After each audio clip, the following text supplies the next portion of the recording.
Bearcat Bounce Podcast. I'm back at it again. Monday. Woo!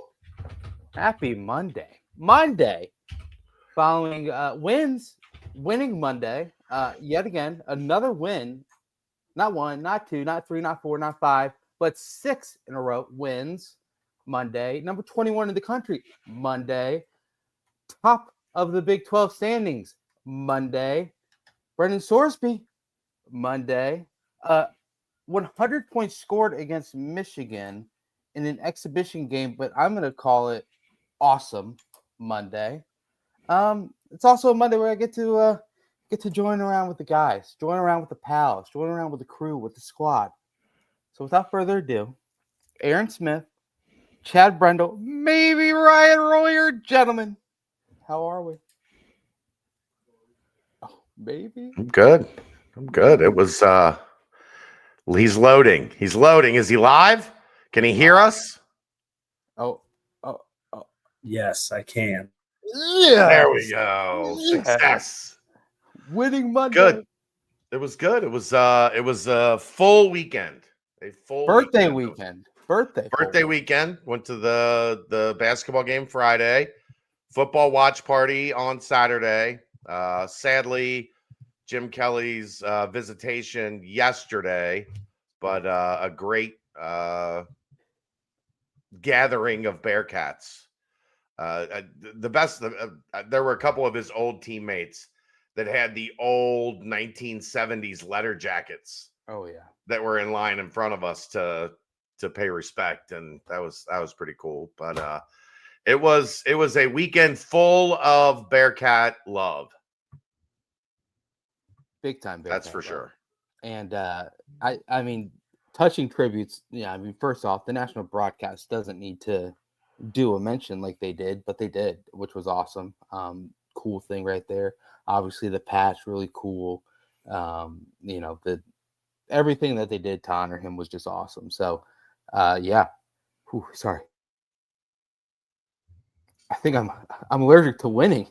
Keep sneezing over here. But it's touching tributes, awesome to see. But man, and great guys. The helmet sticker was awesome. Really cool. Really, really cool. I liked it a lot. The microphone with the number 7, it was really, really good. Yep.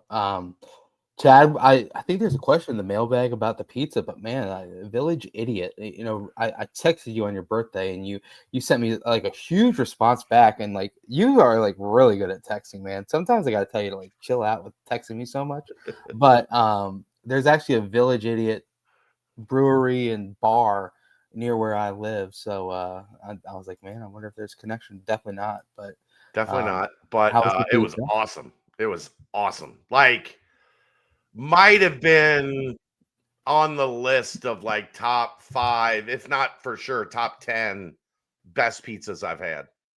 Bar style, tavern cut, the squares, super crispy around the edge, like crispy, but not like, wasn't like a cracker, but like had that good crisp to it on the bottom. Okay. Really good Italian sausage.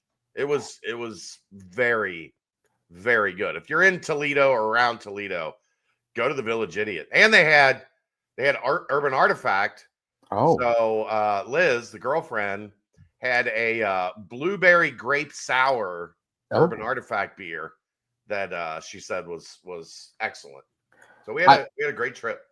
I mean, I'll say it. Urban Artifact still the number one sponsor to give swag to us potties. They did. Aaron, did you finish all your Urban Artifact? They gave us a bunch. Had me buzzing for days. It was gone in a couple months. Didn't take too long. Oh, I'm proud of you. So wait on that Costaloed podcast that we do in the future. Can't wait to see everyone buzzing all over me. Aaron, sir, how are we? You're back in the beautiful, friendly confines of your basement. How are we? I am. I'm good. Had the weekend in Cincinnati. Got the whole family haircuts. Outside of the baby. Even Brennick's got her first haircut at 3. So Well, let's see your side profile real quick. Did you get just a little trim? Looking good. Yeah, just a trim.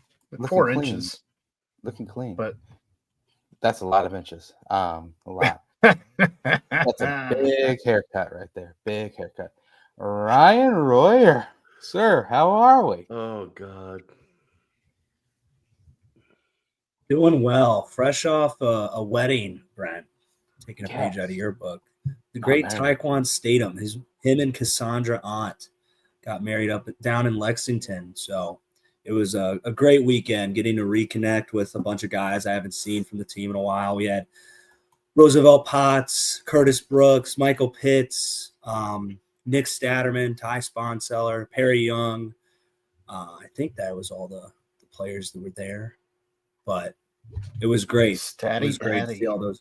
I know. It was great to see all those guys, man. So didn't get to watch the game because of the reception. They didn't have it on at the reception?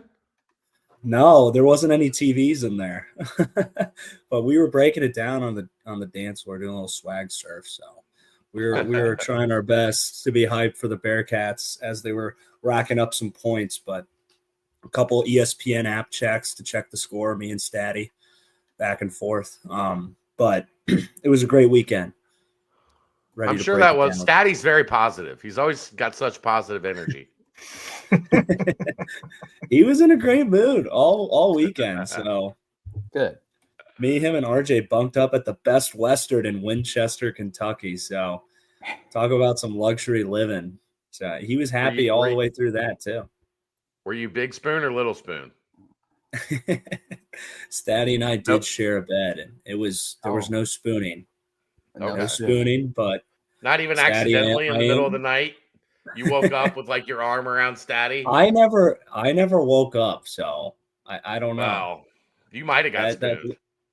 Yeah, kind of like putting Statty on blast here, but yeah, we had only because we love him. We had a great time at the reception. The hotel, there wasn't the hotel was just strictly for sleeping.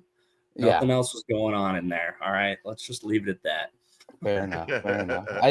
Who was getting after it the most? Was it you or was it one of the other former players? I mean, Perry was going crazy on the dance floor. He's got some serious moves.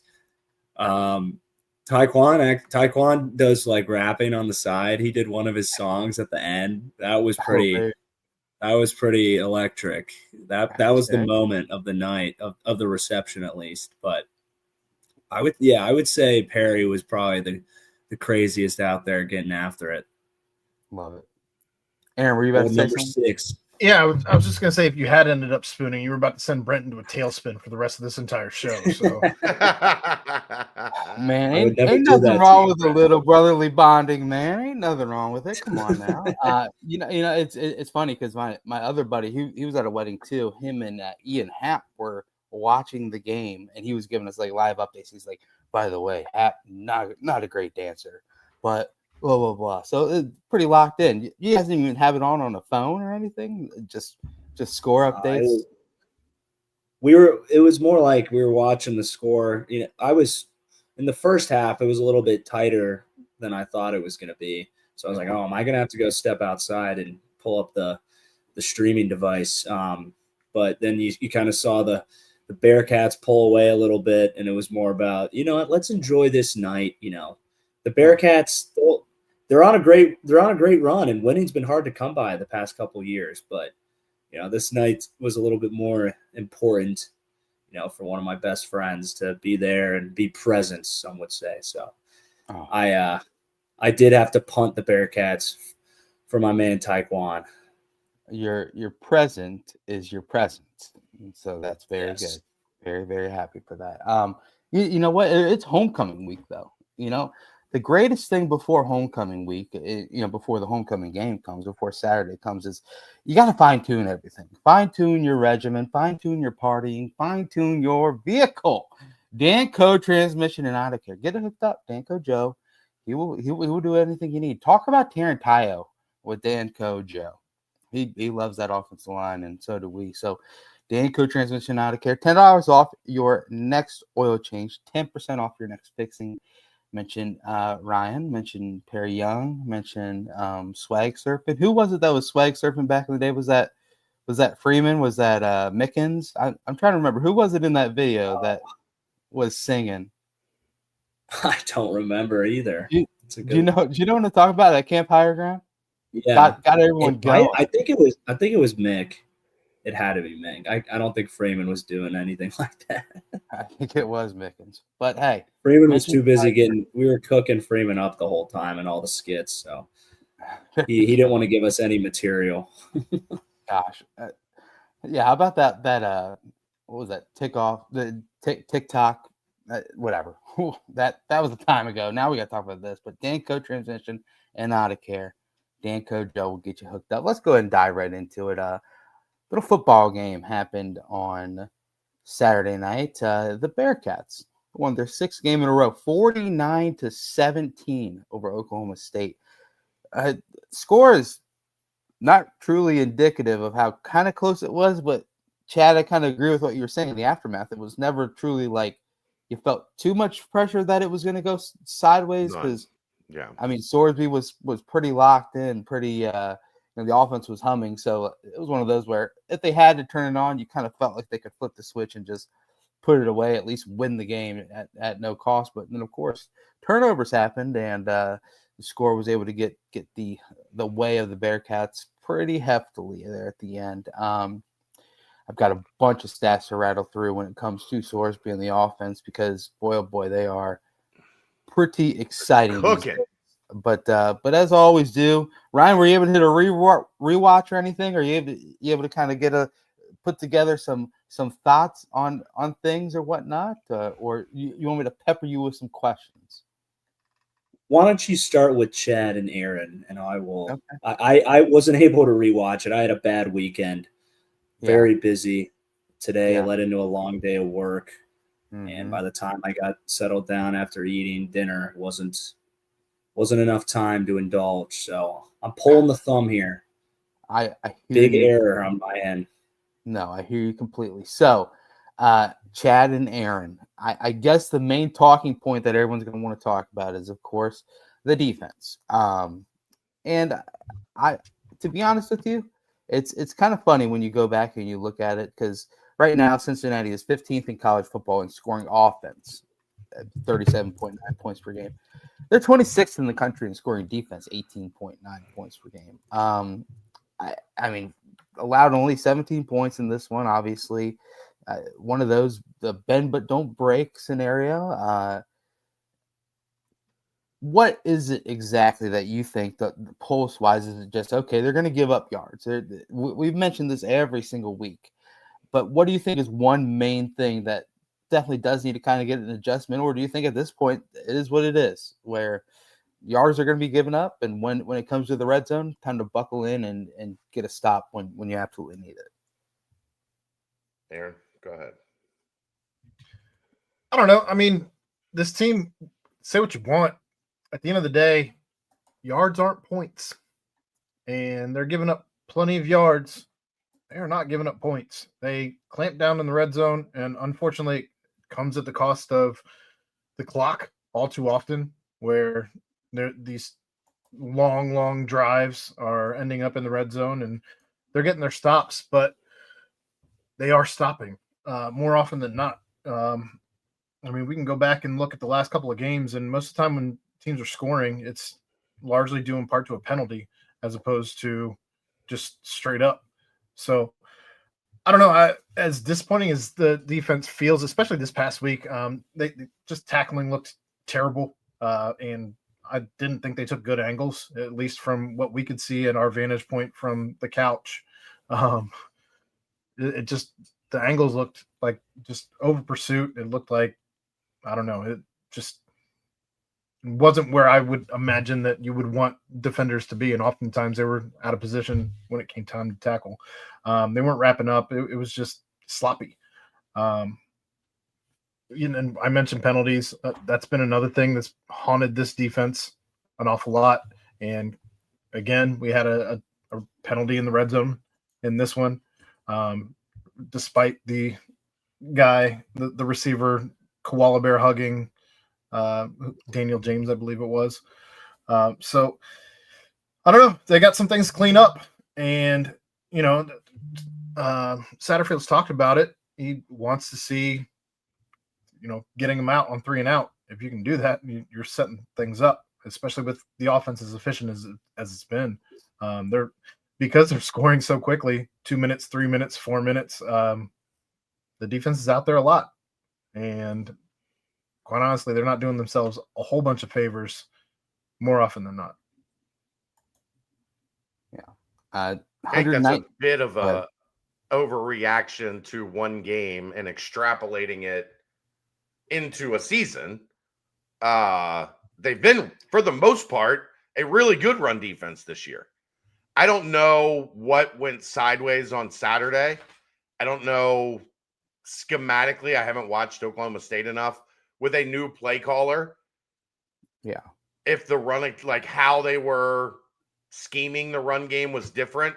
So there's potential that you've got tape of what you look for, and then you go in and the blocking assignments are different or whatever. But I agree with Aaron. They didn't tackle well Saturday. I don't think that's been really the only other game we've talked about where the tackling felt suspect was Bowling Green.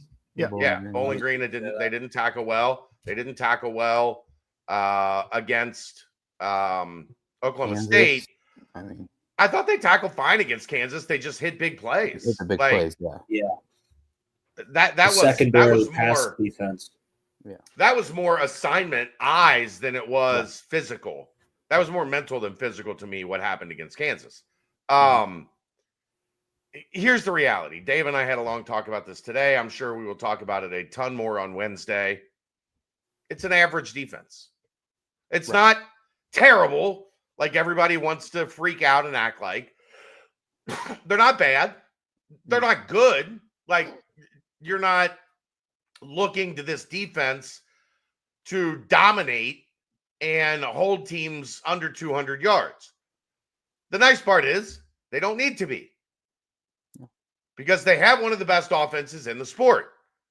I can think of another year that this was the case, and I remember at that time people having the same reactions about how bad the defense was and how bad it was going to cost them, and somebody was going to get them, and they weren't going to be able to keep up the pace offensively, and it was going to catch up to them. And it did against Florida in the Sugar Bowl. Yeah, one of the best college football teams ever. The 2009 Cincinnati Bearcats had a suspect defense, and they had an offense that could keep up and keep putting points on the board and keep Cincinnati in front. That's probably going to be against a Baylor, against an Arizona, against a TCU that rack up yards offensively. That's probably going to be what this looks like the rest of the way. That's okay. There's a lot of different ways to skin a cat. And if we're being honest with each other, if I would have told you coming in 2 of the 3 units were going to be outstanding and 1 was going to be average, you would have taken it. But this is, in a sense, the Mike Denbrock effect right now. The Mike Denbrock effect is happening right now. That being, Satterfield's winning, so everybody is backed off of that a little bit. You can't talk shit about the coach of a 6-1 team, or if you do, let's nitpick. The offense is great, so you can't dog the offense. Special teams is great. You can't dog the special teams. And people watch sports. I'm convinced of this. Not everybody, but a lot of people watch sports because they need something to bitch about. Oh, they're angry at life. So let me pinpoint something to. So with this team, it's the defense that is giving up more yards than you'd like between the 20s. Right. But they're doing their job and keeping teams out of the end zone. And ultimately, that is the task at hand. In 5 of 7 games, opponents have scored 20 points or less. Right. And Iowa State should have scored 22. Yeah. They handed Iowa State 8 points in that game at the end of the first half. Yeah. Kansas is really the only game that was a poor defensive performance, and they only scored 30. Yeah. And that included 2 monstrous splash plays. So, yeah. So you can be aggravated and agitated watching this defense because it can be, as you're a fan and you're in the moment and you're watching the game, it can be annoying to watch. Right. But so far it's been effective. That's doing the job. The main thing, like main word, I think, is annoying. Was kind of it's annoying to watch. It was like the same thing with the UCF second half. It was just annoying. Like, but I'm kind of with Thrifty Hippopotamus here. Welcome back, Thrifty. Ryan, I'm going to bring you in on this one too. So when you have this much just weird, like Oklahoma State, new play caller this week. Oklahoma State obviously fired their coach a couple weeks ago. Oklahoma State has a quarterback, and obviously a lot of the talking heads around the national media. You saw it a lot as Washington was getting ready to play Ohio State. You saw it a lot with these schools that have a scrambling quarterback, the quarterback that has some wheels. It's like the great equalizer. It adds on to difficulties of just trying to completely hone in and lock down and shut down an opponent. How much do you think all these factors just go into it where it's like, okay, we don't really know what they're going to run at us, A of all. B of all, we know that we are the superior team because teams have just been loading up and dominating this Oklahoma State squad. So add all that in together, and it's kind of like, yeah, some yards will be given up because simply like this quarterback's going to scramble around in the backfield for 5 minutes and then all of a sudden find a crease and run or heave one downfield and connect to a receiver. So all those added in things just kind of would add to the ability to just pick up yards, but not necessarily pick up points. Yes. Especially like you're right. That is an equalizer. And I think our defense it feeds into, a strength of that quarterback being that he's going to have a lot of time, especially when we're rushing 3 guys. And the philosophy of the defense, like we're not trying to sack the quarterback. And as a fan, you're like watching the offense march down the field. You're like, and the quarterback's just sitting back there. You're like, everyone just get him, just blitz him or whatever. Cause like from a basic perspective, it's like, yeah, like, I mean, why are we going to let a quarterback just like have all the time in the world? Cause time is the enemy on defense. Cause, we've talked about it all the time, how hard it is to cover guys, one-on-one or even like with zone concepts. Like as that quarterback runs around, these receivers are just going to start running into different holes in zones. And, the zones are going to try to shift with the quarterback movement, with the receiver movement. And it just opens up, room for error and lanes that theoretically shouldn't exist in the play call. So I think that is a good point. That definitely brings a new factor into things and gives an offense like that who they haven't been winning. It gives them opportunity to have success. But Chad, I agree with you on the concept of between the 20s. It's, hey, if we're playing like a soft defense, 3-man drop a lot of the times with the guise of, hey, we want this, we're going to like give this team, like our job is to not get beat on an explosive play.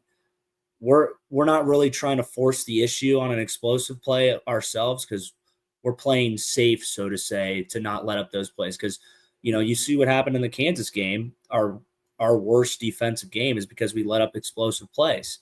And then once you start letting up explosive plays, that soft coverage where a lot of the times it feels like, a 15-yard comeback or, like those sideline throws that seem to be quite easy, those become a lot more effective if you're playing with the lead being Kansas. And because the defense really needs to you can't just keep letting them drive down the field if they're winning and draining clock, because then our offense is playing from behind.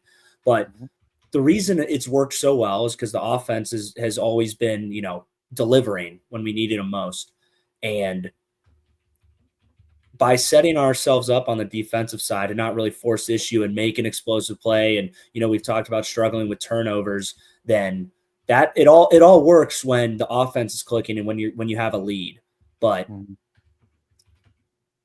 and I also think the defense, once you get towards that 25, the blue zone they call it, 25-yard and in, like that defense is, because it gets a lot harder just to run the ball, and the space is so limited, so that extra safety is that much more critical. So yeah, everything on paper has been working because, when we did really fuck up on the back end, the offense was just playing lights out. And we also had that forced fumble on the 1 yard line. So it's, it hasn't bit us in the ass yet because we've been able to play complementary enough with the other two phases of the game. And we've been able to make a play when we needed to. And that's what's really going to matter this last 5-game stretch, because every single opponent is a game that it's going to be a 1-score game, or it's going to be a game where we're not really supposed to win.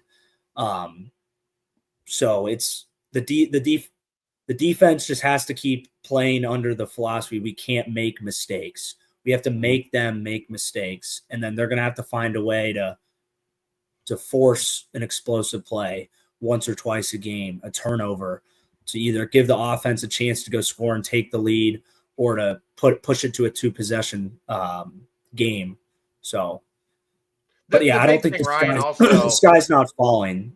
No. Obviously, because we're 6-1, but when you look at the yards, it's like, oh well. I mean, I guess we're not that great. And last point, I'm sorry, I'm rambling on a little bit. But no. One more thing, Ryan. One more thing before you. They also need to do a better job on 3rd and 4th down getting off the field. Yeah, they did a good job versus UCF. It's been up and down, right? Like it's been at times inconsistent. Yeah. They don't need it to even be a lot better on that. Get 1 or 2 more 3rd down stops, 4th down stops, and get your offense the ball. And that can drastically change a game with this offense. Yeah. So I don't think the 3rd down defense, 4th down defense has been terrible, but it can improve down the stretch, and we'll need to improve down the stretch. Sorry. Yeah. Especially, the quality of opponents coming up. Like, drives are going to be so important. We can't have those like back-to-back 3-and-out drives as an offense coupled with, you look at that UCF game, it's like, all right, the offense was kind of stymied on 3rd down, but the defense, backed it up by getting those 4th down stops on the plus side of the 50-yard line, which really, really kept UCF in check. But, Chad, you mentioned we have an average defense. Yeah, we do, because, we have 2 great players. We have a great interior defensive lineman in Dante Corleone. We have a great linebacker in Jake Golday. But you don't really have like multiple great players that have, there's plenty of potential. And I think we've seen the secondary, start to grow into itself. But you don't have those standout playmakers that you can rely on, across the board. Because when you look at when our defense was the best, it's because, we had the best players. You look at the end of the year every year, it's multiple guys, edge rusher, interior defensive lineman, 2 linebackers, the whole secondary. It's like, obviously we're not going to have that. Like that's a lot. That's like a once in a generation type thing. But, when you don't have, like top end guys in the conference, like throughout the defense, the average is going to kind of be, if you only have 2 great players and everyone else is, solid or average, then, that's going to kind of carry the curve of what this defense is. But it's, we don't need to have guys turn out to be like the best players in the conference in these last 5 games, to be at where we all think we should be at, come the end of week 12. Just guys need to keep, doing their job, limiting explosive plays, no mental errors, and keep playing hard and physical like they have been all year. Yeah. I mean, the Vegas over-under coming into the season was 6.5. Like this was not a projected dominant team, and now all of a sudden they sit 6-1, ranked in the top 25, and They haven't been a dominant team because they're not a dominant roster. Right, exactly. Like it's just like, but they can be good. They can win close games. They seem to have a little more toughness and togetherness than they've had in years past. They seem to be a lot more connected than the past 2 years, and that's leading to success. But this isn't the 2021 Bearcats. Like it is not a dominant roster with a bunch of NFL guys all up and down the sheet. But that doesn't mean they can't be good and you can't enjoy watching it as a fan. Yeah, but and you can also be. I think you can still be critical, though. I think it's okay to be critical. Yeah, but people aren't being critical; they're losing their fucking mind. Yeah, there's a difference, Aaron. Well, I was being critical. Yeah, it's like we talk about it. Yeah, as you. That's okay. Right. Yeah. There's been a lot of like, oh, the Bearcats are back. Like, we are back to winning, but we're not. You got to remember there's a lot of different factors. The level of talent we had in the American Conference was like any given week, we should go out and win every single game. And obviously, yes, we're back to winning. We're back in the top 25. We look really good, but I mean, I don't want this to happen. I don't think it's going to happen, but in these last 5 games, we could go 1-4 easily. You got to play well. It's not like you said, Chad, because we don't have like game breakers at every position. The reason we are at where we're at is because Brennan Sorsby has exceeded, expectations, and most people could say, that's and the offensive line. Yeah, and the offensive line has delivered and then some. And that has been the cornerstone of this offense and kind of this team right now because, even when, our defense has been average, like you said, but when the defense has been bad, having that Sorsby O-line tandem has been able to carry us over the top. And that's going to be the reason if we're, blessed enough to be in that Big 12 conference championship game, it's going to be because those 5 guys and Brennan Sorsby were able to stay on top of things and the defense didn't beat themselves. Yeah. And off of the defense has been able to come up with huge plays. I mean, you mentioned the one against Kansas, the fourth and the turnover right on the goal line that they had. But I mean, in this game, obviously, the 4th down stop by Peak comes in, and then Golday finishes it off. And another one was the pick 6, record-setting 100-yard return by Matthew McDoom. And I liked Chad's tweet about Mick, and then the training day, Denzel Washington. That was a good little touch by Dave. And then, of course, they came up with the other additional fumble at the end of the game where, it was just a botched snap and Logan Wilson there. So they're able to come up with big plays defensively, and that's what you need. And I mean, it's crazy, like the whole turnover thing. It's like finally they got 2 turnovers in the same game. It's insane to think about, but right now they have a positive turnover ratio. It's just it's that's insane what happens to when you about. take great care of the football. I was going to say that's not insane at all.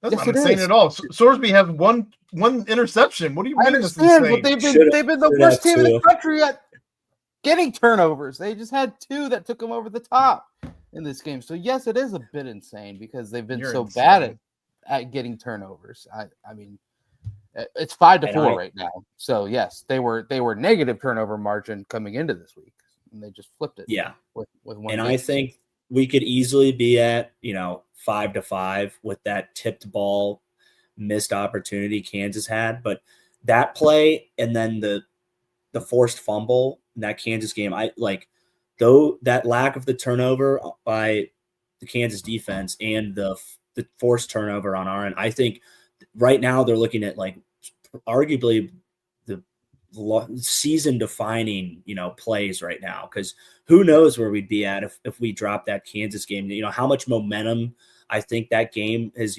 given us this year. And those 2 plays, that I think those easily decide that game. So obviously, that drive was great, that great catch by Jennings on 4th down. But, if you really think about, two very, very big plays in defining, where this season is, where it's at right now. I can't help but think about those, and we're gonna need, two more of those down the stretch, because 100-yard pick six is great, but in theoretical like garbage time against a terrible team, it doesn't mean much, but I think it's a good confidence booster for the defense and for McDoom to kind of showcase. It wasn't quite garbage time though. That was, well, I mean, it put them up 42 to 18. No, this was that to go up 28-18 to go up 28-17. Okay. Or 28. Yeah.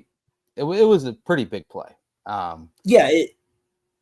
But like Chad said, the threat level was never really there from Oklahoma State, and the opponent competition level wasn't really there from the beginning, in comparison to what's coming down the stretch. This is the biggest 5-game stretch,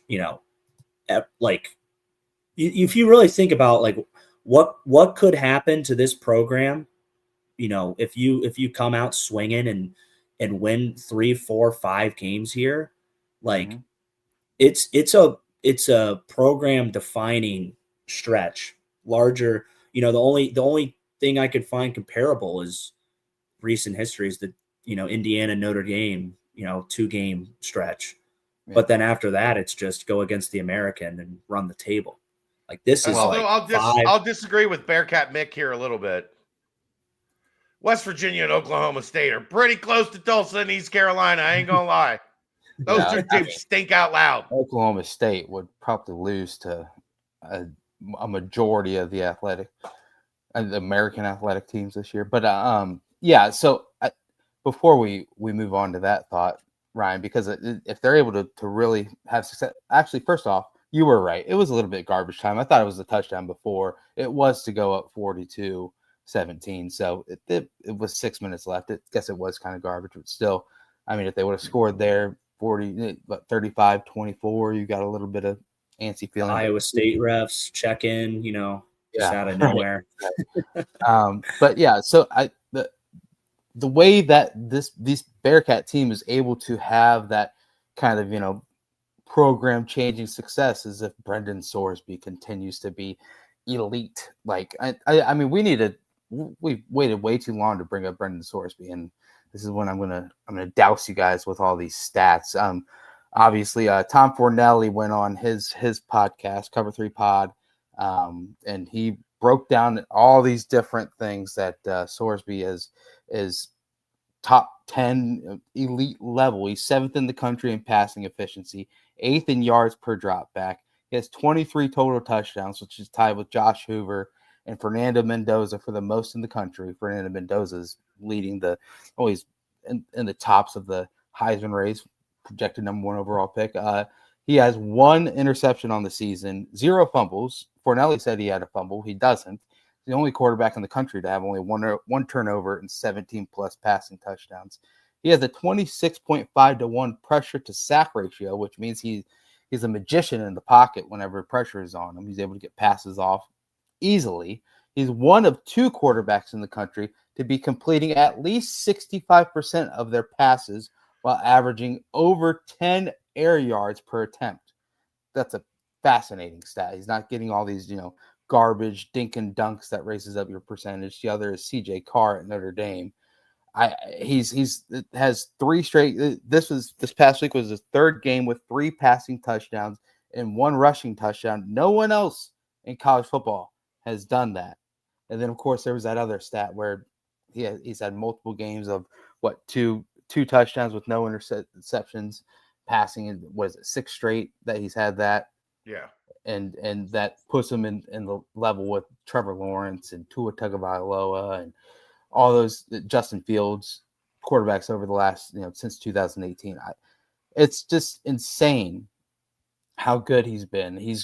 If he has a good Saturday upcoming against Baylor, he's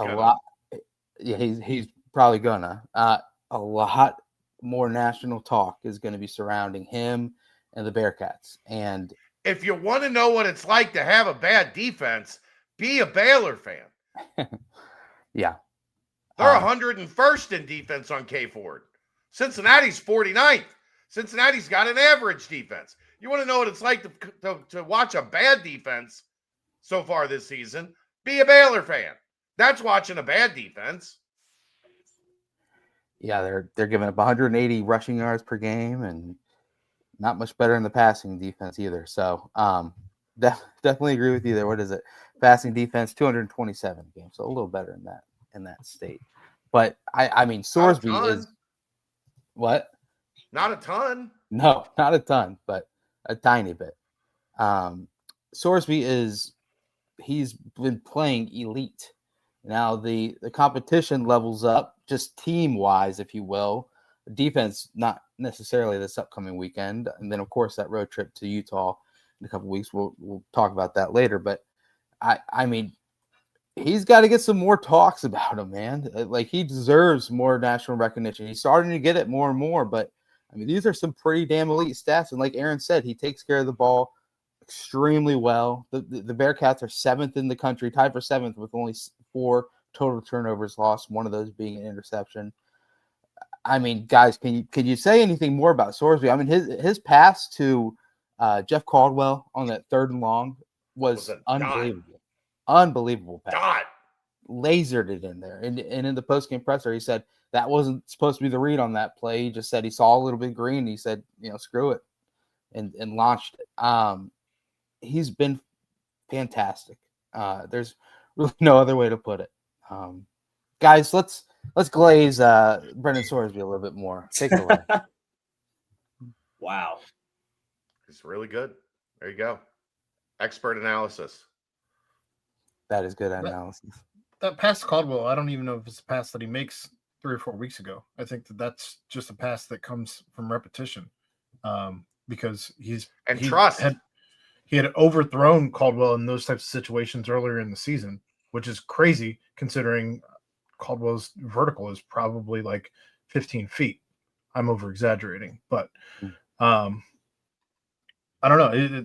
You can see the timing, you can see the trust, you can see the relationships developing between Sorsby and his receivers on the field, and it's happening in real time, and it's a lot of fun to watch. Yeah, he's carrying us. And if you look at, Bearcat teams that have had success, if you look at NFL, college, all across the board, a quarterback that's, been in the offense, once he starts, having success, it can carry teams to wins. And, that I think you can translate a lot of his success to his O-line as well, giving him the time, the pocket to deliver. But yeah, he is the factor in the Bearcats, being 6-1, having if they win next week, they'll have as many wins as they had in the previous 2 years combined. Oh wait, no, would that be 8? Yeah, we were 3 and 9. Yeah, gotta get 5. to 8. I'm sorry. Yeah, it 3 and then 5. Yeah, I saw where you were going. I thought we were 2 and 10. That's how bad it felt. You're one pass away from that being correct, Ryan. Yeah, but yeah, he's playing with confidence, man. That's so key at any position, but especially at quarterback. And Chad, you hit the nail on the head with trust.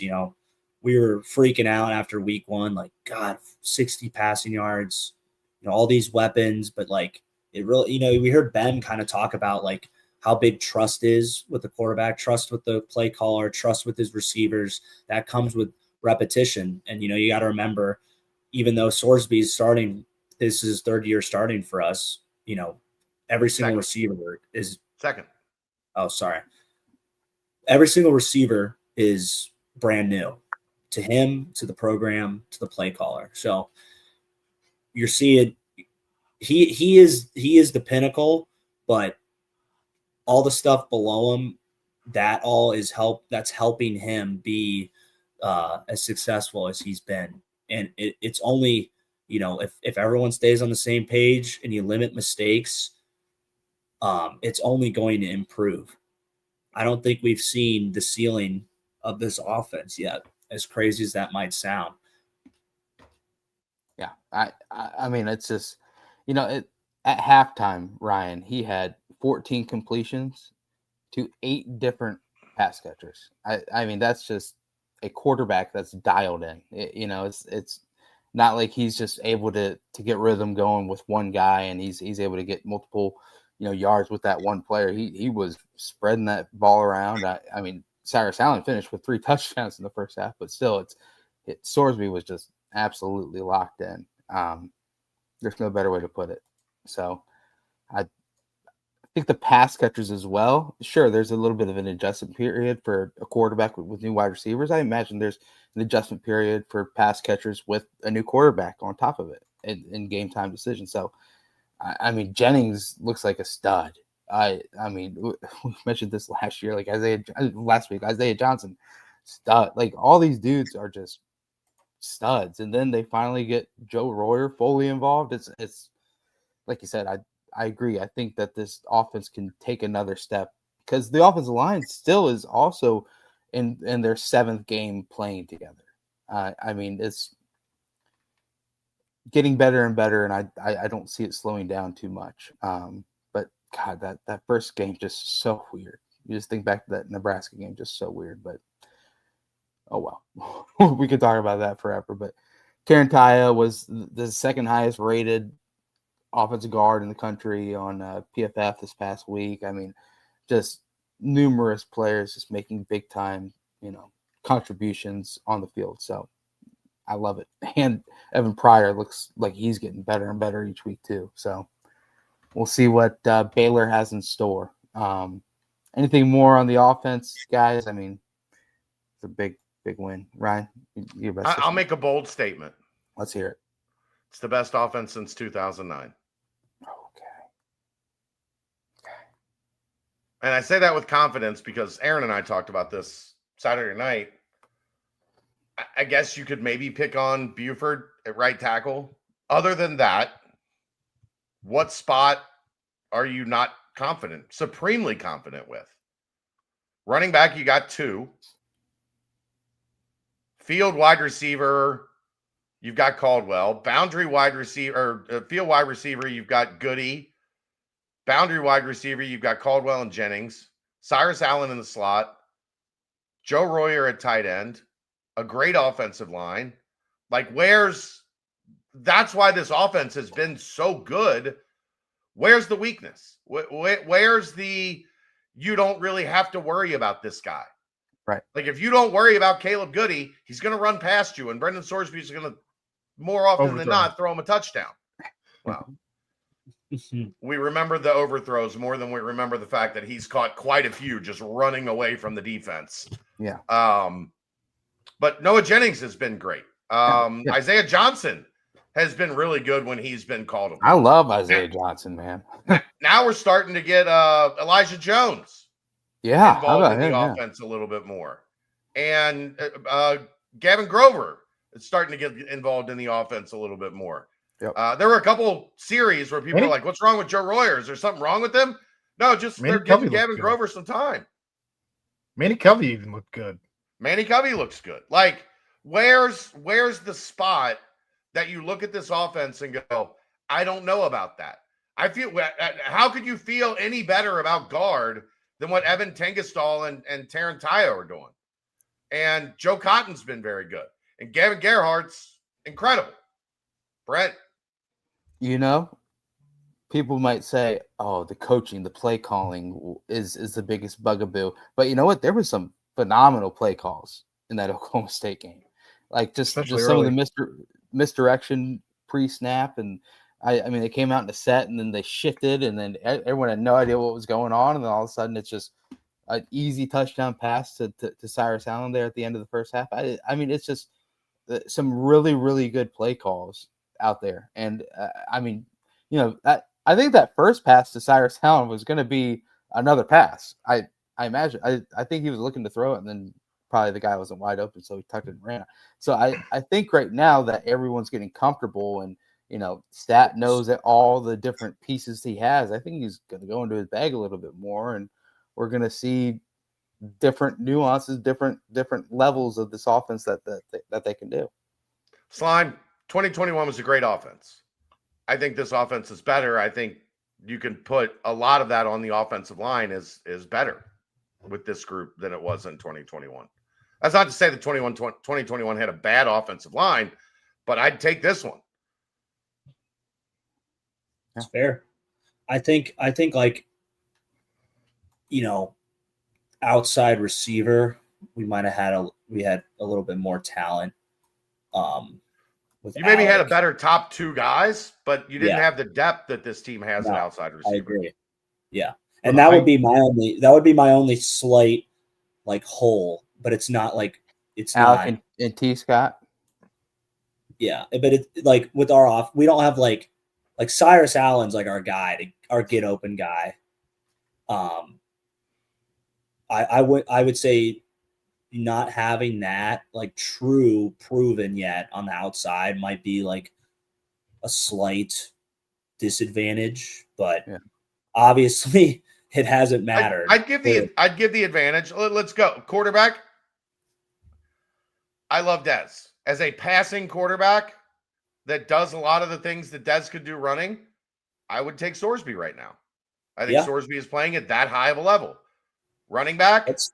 The difference between really Brennan and Ritter is going to come in like in these 5 games. It's like how much of a winner, a gamer, leader, because we've heard and seen the growth, but it's like, what level is it truly at when it's needed most?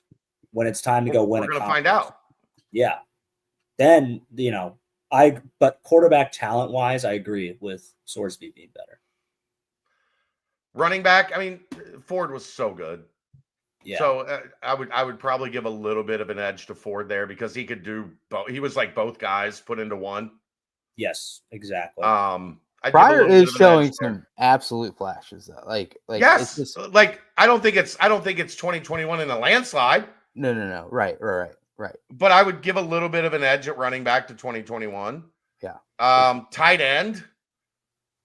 I mean, I'm probably taking Royer. If of those 3 guys, I'm probably picking Royer first. That's not a slight to Josh or Lenny, but I'm probably taking Royer first. It's close. Like if you really get into the weeds on Royer and Josh, he's a little more complete. I think he blocks better than Wiley could. 2021 Wiley blocked pretty well. Would you agree, Royer? Yeah, he came into it. That was always used to be his weakness, but after another offseason getting bigger and stronger. But athletically, Wiley's more athletic than Joe. And I think Joe's better as like finding the hole in the zone, being able to be a little bit more complete of a receiver. Josh was a freak. Like a freak. 6'7", long and athletic, 260, fast. But that doesn't like make you better though. When it comes down to it, I think the line has that much of an advantage over that 2021 line that I would take this group for now. I might change my opinion in 2-3 weeks. But like as we're sitting here today, that was a really good offense. This has been one of the best offenses in college football consistently week over week as we've gone through the season. So if they keep that up, the fact that we're having a conversation that this offense might be better than an offense that led a team to the college football playoff is nothing but a good thing. It's a good thing. Well, the difference being that was an elite defense. Yeah. Elite. With the best secondary in the country, one of the best secondaries of a generation in college football. Mm-hmm. Yeah. It's a good conversation to have because obviously there's 5 games left and arguably I'm taking 2021 if we're asking who's going to win on the field right now between these 2 teams. Right. But just the offense. I mean these 5 games are arguably the best 5 teams that the Cincinnati will play so far this year. I mean, Iowa State's good. Wild to see that spread for Iowa State BYU this weekend. So I mean, interesting to see if they take down the Cougars and boost up those Bearcats even more. But yeah, I mean, there's no way you can actually really dive in until we see how they close out the rest of the year. Because obviously Sorsby was on fire at the beginning of last year, and we're not going to say there's any similarities there. I think the wide receivers are way better this year than they were last year. So It's definitely in that true trajectory. One spot I would take the Bearcats this year over 2021 is kicking game.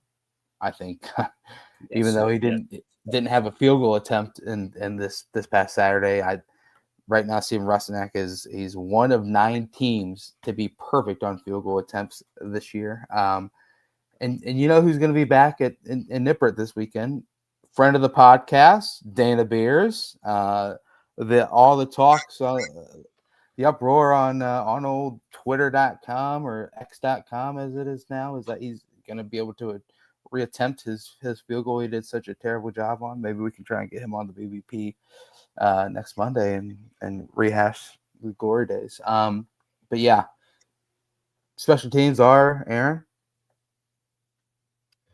Actually special, really special. My man. Yeah, and that's about it. Still dead last in time possession. The sacks allowed thing. Yes, they did allow 1 sack, but they're still tops in the country. I got a good one for you. Yeah. Sorsby has been sacked twice this year. Okay. One resulted in a 3rd and 13 against Kansas. Okay. That he converted for a first down to Joe Royer. Okay. On 3rd and 13. And then Saturday, sacked 3rd and 16, 38-yard completion to Jeff Caldwell, the throw that we were talking about. So Cincinnati has been sacked twice this year and have turned both of those into first downs. Was the Royer catch in the Kansas game, was that like the one that he got hurt on? That was like a great pass, so, yeah. Great catch. I mean, yeah. So those are two just Sorsby getting pissed and saying, all right, watch this. Yeah. Screw you, watch this. Awesome. And I think both ended up in touchdowns. So they've been sacked twice this year, and they've turned it into first downs. They did not get behind the sticks and have to punt. Yeah. And I know the one Saturday turned into a touchdown.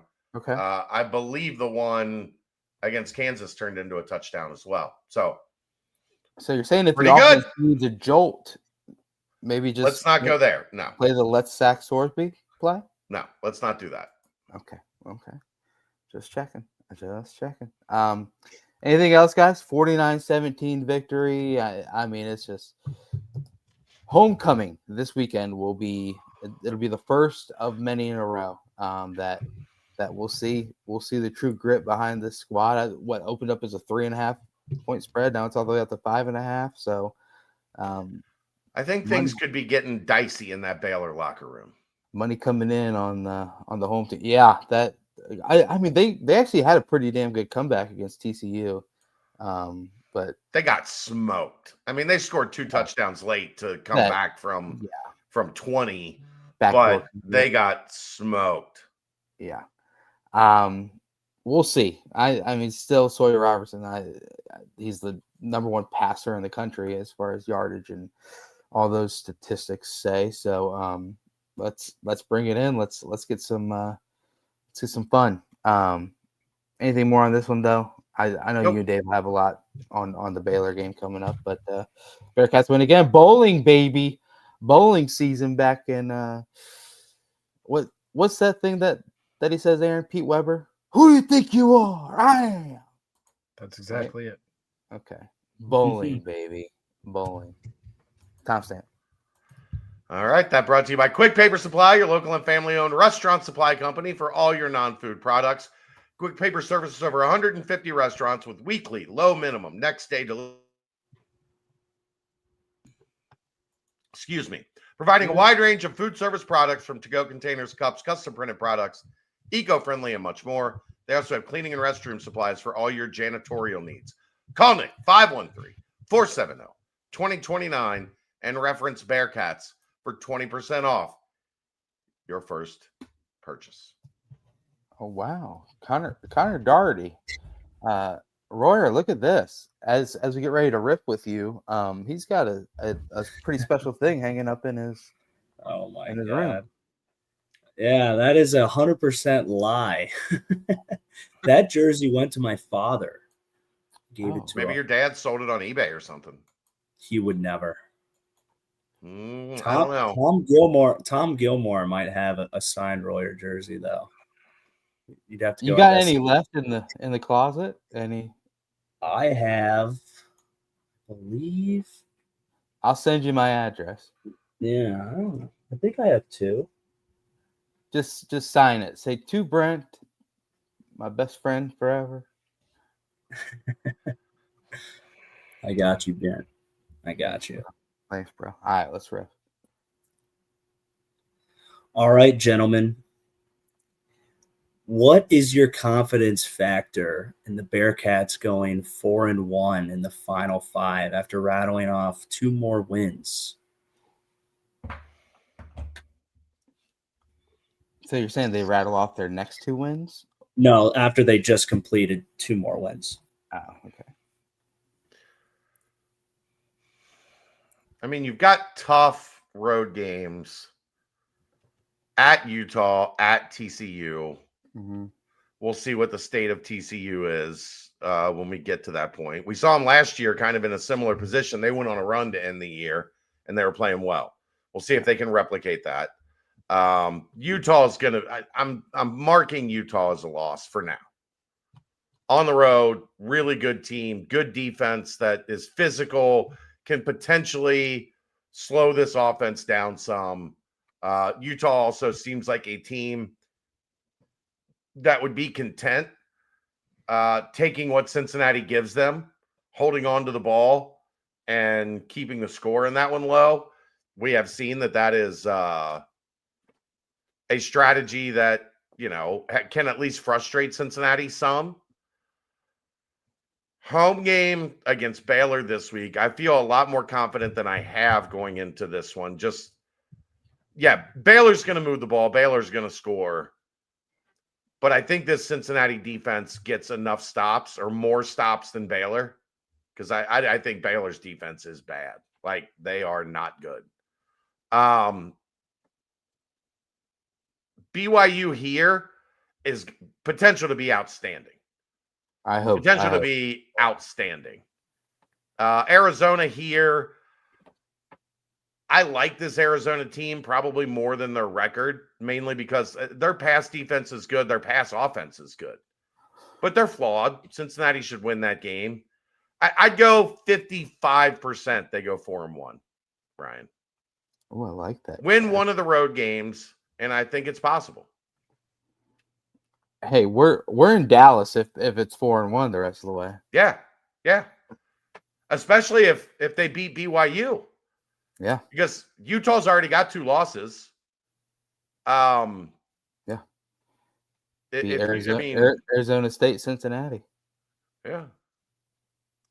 I'd say I'm 95% confident that they're going to go 4-1. Wow. And I don't know. 95. I don't know Shit.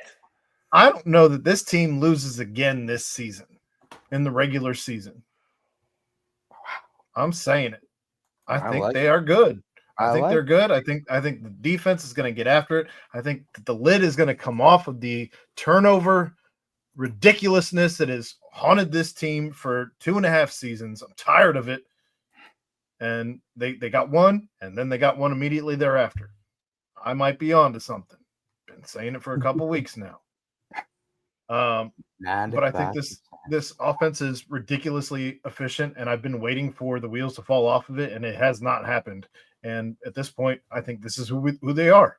They have not shown us anything to counter that. There's not been a game, really, where they've been off offensively since week 1. And and again, even in week 1, you were 1 pass away from winning that game. You could be 7-0 right now. I'd say they weren't great against UCF offensively. UCF gave them some problems. But they fair enough. They still did enough, and that was against maybe the best defense they've gone against. Yeah. I mean, just in the to be fair about things. I think we talked about that game. The offense needed to be better that day. But you played 7 games. If you've played great offensively in 5 of them, I feel pretty good about the offense. Mm-hmm. I'd also say the level of competition of the defense. Nebraska's secondary was elite, really shut us down. As we're talking about Baylor not being a good defense, but as you go to Utah, BYU, I think those two defenses are going to be better than the previous 6 games of defenses that we've played. So how the offense performs against them, if they can, that'll be a really good litmus. I still don't know that I believe in BYU's offense. Utah has certainly, they've lost 2 at this point. They've shown that they can be really good. They've shown that they have some off days. So I'm hoping we catch them on an off day. Either way, though, I don't think we lose to BYU at home. And 4-1, I feel very confident in, and 5-0, I think, is on the table. Here's the thing about BYU that's interesting, or about Utah that's interesting, Aaron. They've played 2 of the top teams in the league. They played Texas Tech, and they played BYU, and they're 0-2. Mm-hmm. So maybe they're just a team that's better than the middle of the pack, but not one of the top teams in the league. But there's an AP voter out there who I tweeted at today who has Utah ranked and Cincinnati not ranked. Get out of here. What'd you say to him? Were you like, howdy, Ron? What's up, brother? I asked them point blank, how do you I said something along the lines of not ranking Cincinnati, but ranking Utah with their 2 losses is certainly a choice. Yeah. Well, so the whole, based on ESPN analytics, that's just a quick thing I can look at. Is just like future matchup predictors. They have Cincinnati actually, get this, going 2-3 the rest of the way. With the losses at Utah, at TCU, and home to BYU. Keep counting us out. That's fine. Yeah. So I mean, it is crazy to think about the vibe after the Bowling Green game to now. It's like, I think they're going to be number 7 in the country, heading into the big tussle in Dallas in the Big 12 championship game. So I hope we're the team that keeps Notre Dame from making the playoff. Man, they probably still get voted in over us. Anyway, it's let's see here. I'm going to split the difference, say 75% confidence. But I love the tea that Aaron is drinking, and I'm going to be sipping it with him in beautiful Cincinnati this weekend for homecoming. Ryan? I don't know if this podcast needs 2 homers. I'm at 4-1. I'm at like 51%. Okay. I just know that, it's going to be 5 in a row of anything can happen games. They should all be relatively close.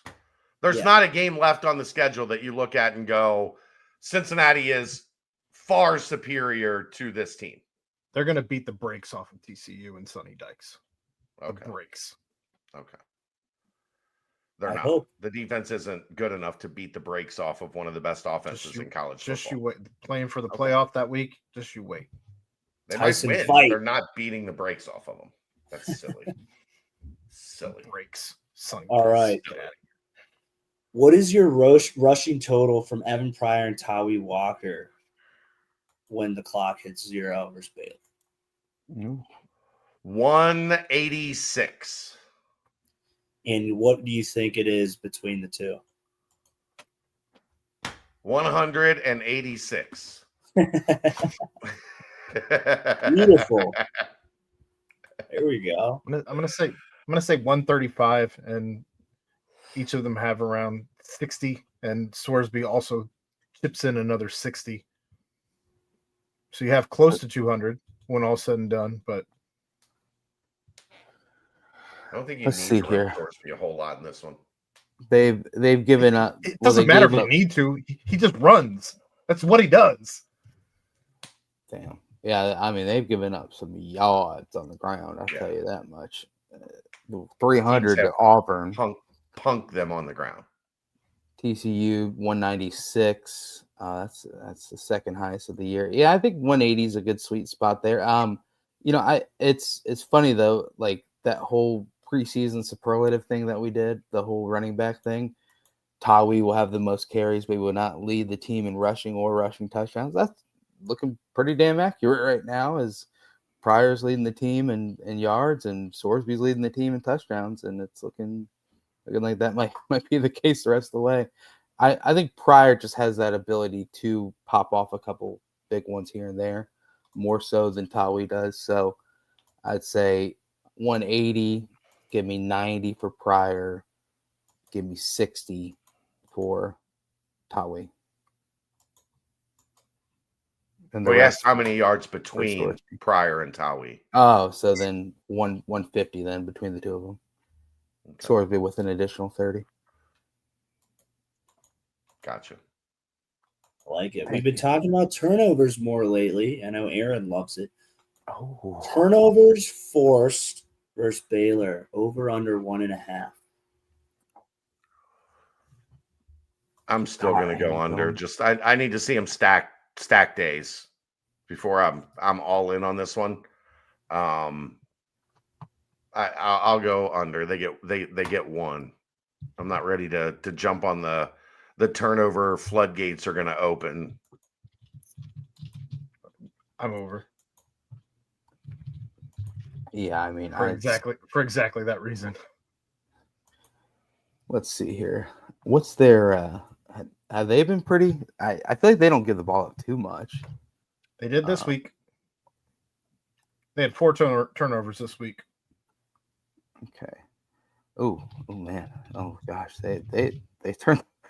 They've given up quite a lot of turnovers. Take that back. They've got 7 picks on the year and 7 fumbles lost. 14 total. 124th in the country. Give me the over 1.5. Thank you.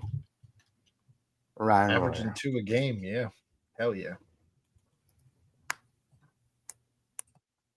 Ryan, where are you at on that one, buddy? I still see him just getting one. One turnover. Boo this man. One turnover next week. Hey, if they turn it over once and Cincinnati doesn't turn it over any, that's advantage Cincinnati. That is true. Yes. That is true. All right, Brent. You know how we like to do it. Hey, man. You know how we do like to do it. We were talking about this weekend. You know what? God, dude, we've been on that wedding kick for a while. I think we'll get off it. It's homecoming, right? It's homecoming this week. Let's go ahead and say oh yeah, you were texting me. You were like, dude, this one time at homecoming, I was able to do. I was like, whoa, bro, let's keep it PG in here, man. Like we can't be talking about that on the BVP. But then you were like, okay, well, what's like a homecoming, like a typical perfect homecoming weekend for you back when you were either in college or high school? What's a homecoming memory or a homecoming scenario that you truly look back at and you're like, wow, that was actually a pretty awesome time that we were able to soak in one of memory. Ryan, I'm excited to mostly hear you. Chad, I think you got a couple good homecoming scenarios. Aaron, maybe one that was a phenomenal one in your memory bank. Homecoming, stick on that homecoming scenario. Favorite one, take it away. Nothing I can talk about here on air. Oh God. We know what that means. I've had some good. Look, there was a reason phones didn't have cameras when we were in high school. Right. Well, it's because they hadn't been invented yet. That was the reason. Look, regardless, I'll take it. Me too. Look, I probably wouldn't be sitting here right now if we had cameras on our phones when we were little. Mm-hmm. Just saying. I don't know, man. I'm not much of a homecoming guy. Had fun in I went homecoming my senior year of high school. Okay. I actually went on a visit to Marshall that morning and then made it back for homecoming that night. It really upset my girlfriend / date to homecoming that year. Recruiting visit? I was down there just checking things out. There was an opportunity that I could, maybe talk to some people and try to walk on the track program. I didn't do that. I've had a lot of those conversations in my life, Jeff. Is it a visit? I ended up doing radio and was the sideline reporter at 17 years old for the student radio station. So works out. And look where it brought you. Hey, here I am. Yay. The start of a budding. You should have been in the Olympics, though. That's the other side of things. It is. Yeah. Usain Bolty on these boys. Ryan. Legs are too short. Yeah. Me, I don't really have like a crazy story. It's just fun. Like, all the former teammates and like, friends, they're all back. So there's just endless people to talk to. And probably, last year was good. It felt like everyone, I felt like there was a significant amount of people that I was able to see and catch up with. I don't think there was any like insane moment though. You probably had a bunch of people stopping you like, hey, it's Ryan Royer from the BBP. Yeah. There he is. There he is. Boy, that man likes to rip. People do recognize the podcast. Anytime I'm down, they're always saying, love the show. There we go. So the show is reaching out. It's doing well. Third string linebacker, first string podcaster. Yes, I had to find my way in the first team in something. Ryan, Aaron, you got anything? I'm with Chad. We're not talking about the things that happen in high school. Fair enough. Okay, so back in the day, I used to throw some like crazy parties back in high school, and we were having a big party on Saturday at my house. So Friday night was a homecoming dance, and like it was just like everyone was like, Brent, can I come to your party? Brent, can I come to your party? I was like, yeah, you can come to my party.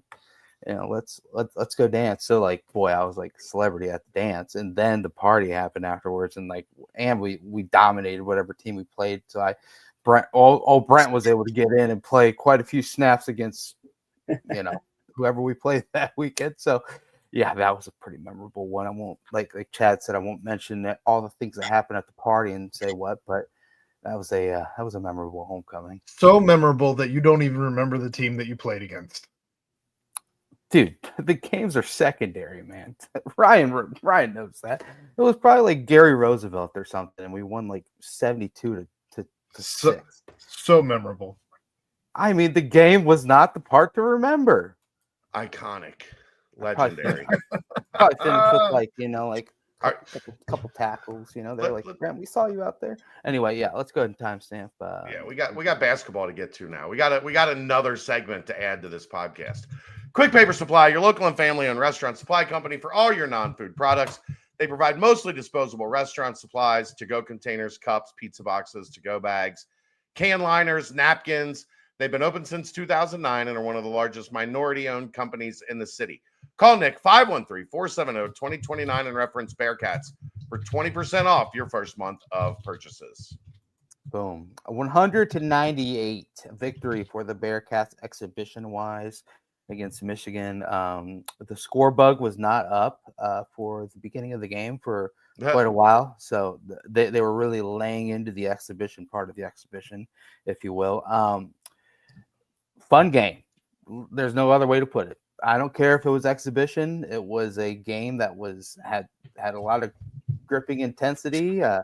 The trips to the free throw lines got pretty annoying. The foul calls were pretty annoying, but as you mentioned, they were right. They were fouls. They were fouling. I had to beat John Rothstein to the punch. Sean Abayev, buy stock now. His little flurry in the first half was extremely impressive. Very exciting. Obviously, the triple right in Yaxel's face. One of the best defensive players in the country, outside of being one of the best players in college basketball. What? Not out on the wing. Yeah, not out on. He was out of his element, being out there trying to guard Yaxel. Let's just be fair and call that spade a spade. Well, the funny part is they actually had like they were trying to figure out how to defend Sean for a lot of the game. I felt like, or at least the first half, because they did have Yaxel on him a fair amount. And they were like, wait a minute, we got to put a guard on him. But that little step back, James Harden shot is gonna no one's gonna be able to get a hand up on that. He's 6'8" and can shoot over anyone. It's fascinating seeing Sean Abayev go out there and do what he was able to do. But on top of that, numerous players in double figures, numerous players really putting their mark on it. I like that little back and forth between former Bearcat, recruit or target Cheddar and Mustafa Cham, where Cheddar was knocking down a couple threes. Cham was able to hit that nice little back down turn, little hook. I mean, damn impressed. I think one of the things I can say is like, this is a team, and I mean this in the nicest way possible. And it's a team full of like bullies, like dudes that like go out there and like aren't afraid. They're not going to back down. They're going to put the pressure on you. You definitely saw that in the first half. I mean, Sean Tillery obviously was showing his dog. He doesn't have any back down in him. The steal at half court from the guy that was just standing there with the ball. Yeah, and Roddy Gale. Keyshawn Roddy Gale just kind of giving it one of these. Right. And Keyshawn, I did that. Don't show that to me. Don't put it there. That's mine. We're gonna go that way. Yep. And then when Michigan, go ahead. He looked good. He looked good. really good. And then when Michigan was staging a massive comeback, obviously, and had some chances to either take the lead or tie it, you had numerous different players making big plays. I mean, Buck Harris had a couple of big responses. The drive and one, and then the baseline cut. Yeah. And a good find by Day out on the other side. Right. Those were two huge plays. Huge. First game is 2 weeks from tonight, Ron. We got a problem coming up here over the next 2 months, fellas. You got a lot of Monday games. No, we all have a problem. There are 4 Monday games in November and December. Right. So we got some Sunday night shows coming up on the horizon. Yeah. That's for darn sure. We do. Yeah, I think and then of course also down the stretch you have Day hitting a big 3 and then Kirk Kriisa hitting a huge 3. I mean, it's just a lot of positives to draw out of this one, and that's all I'm going to do. I'm not even going to look at any negatives because it's an exhibition game and I can do that if I want to. A couple days removed, obviously. Chad, you were there. Aaron, you covered it. Ryan, you maybe got some glimpses of it as well. Just thoughts, obviously. Exciting game, very high scoring. It is exhibition. Rothstein and Fran Fraschilla will let you know that Morris Johnson and Ade Mara both are projected number 1 overall picks in the NBA upcoming draft. They were not eligible. They were not able to play due to injury this past game. So, but couple thoughts that have popped into your head. Jalen Celestine and Jalen Haynes also did not play, and they were projected to be significant contributors to the Bearcats. Very true. I hate when they don't tell the whole story. I hate it. Tell the whole damn story. Amen. Well, thoughts, guys? I thought they shot efficiently, both from the field and behind the arc. I thought they were all collectively true Bearcats at the line, and we saw a lot of same old that we are accustomed to seeing. 22 of 35 for 62.9%. Some things never change. I was happy with what they did on the offensive glass. Could have been a little better, especially in the second half, but particularly in the first half, I thought it was pretty good. They ended up with 9, turned that into 18 second chance points. I thought that was pretty big. Points per possession, 1.266. That's good. That's good. That's elite.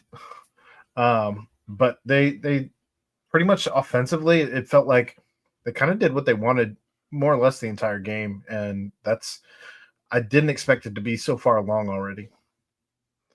Ron, just so you know, you have a thing in your hand. It's a computer. You can speak to it and it'll answer your questions for you. It's fucking great. Just kidding, obviously. They do play in Arizona Wednesday, January 21st, and Saturday, January 24th. Those games are in Tucson and Tempe. It's really our only late excursions this season. The Wednesday game tips off at 9, and the Saturday game tips off at 10 p.m. some late games. And speaking of late, I know we already passed football, but like Aaron was talking about that game at Utah. There's a possibility that's like a 10 p.m. 10:30 kickoff, which like supposedly Utah at night is like one of the hardest atmospheres to play in. So BYU would like a word. Well, I mean, you know, I've actually heard Utah is tougher than BYU, and BYU is incredibly hard. I've heard the Utah environment is even more hostile on night games. So yeah, because they actually cuss. Yeah, right, and they actually drink. Yeah, I think like what 40% of them can drink. Yeah, something like that. BYU's going to get a taste of nip at night, hopefully. If it's not big noon. It might be big noon if both win, but BYU's got it tough. Their next 3 are leading into that UC game are rough. So we'll see. All right, basketball.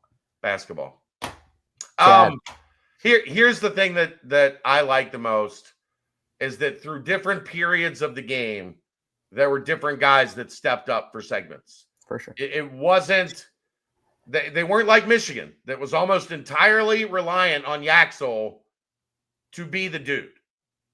It was at the beginning of the game, it was Baba. And, then for a while in the first half, it was Abayev when UC pulled away. And then in the second half, there was a stretch where Kerr was really good. There was a stretch where Day was really good. And there was a stretch where Buck was really good. Chom had a super quiet 15 points. Wild. So that was the big thing for me is, man, last year it just felt like there was in any given game, there were 2 guys that played well, and you never had more than 2. Aaron, how many times did we talk about they had 2 guys play well, and that was it, and nobody else played worth shit? We wanted double digits by 2 people the entire season, it felt like. Yeah. What I was going to ask is, was Mustafa's 15 quieter than Day-Day's 12? Yeah. Day-Day had some loud makes. 3 was loud. Yeah. Like at the end. Like I think so.